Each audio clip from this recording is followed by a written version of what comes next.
¿Qué crees que va a pensar la gente de lo que estás haciendo con tus hijos? ¿Qué más da? Cuando vean esto ya estaré muerto. Han descubierto que desviáis dinero de las obras del conservatorio. Si se destapa todo, nos vamos de cabeza a la cárcel. La credibilidad del Báltico se hundiría. Mis hijos están tan podridos como los que más. O sea, ¿se puede parar? Dime que no se va a emitir nunca. Demostradme que podéis cambiar. Si esto es lo que vais a hacer cuando me muera, prefiero destruirlo antes que dejároslo. Federico ha dado una entrevista para Legado, confesando todos sus pecados. Pues ahora ya sabes lo que tengo que hacer y no va a ser bonito.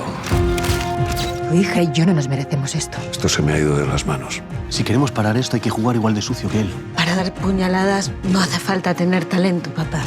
Hay que pararles los pies. Que entiendan de una vez quién manda en mi periódico. Chicos, lo que he hecho es delito. Tipificado como delito de conspiración. Es que... Sigue mirando las cosas en Google, que ya verás qué bien nos va a ir. ¿Qué estás haciendo con mi hermana? Pero vamos a ver si tú estás casada. Joder, qué perverso. Al final lo importante es que yo he cumplido con lo que me has pedido. No tengo tiempo de explicártela todo. Pilla el ritmo, une puntos. La paternidad no es un camino recto y claro. A los hijos de vez en cuando hay que castigarlos sin juguetes. ¿Te estás riendo, imbécil? No. ¿Qué te ríes? ¡Que tenemos 2 años!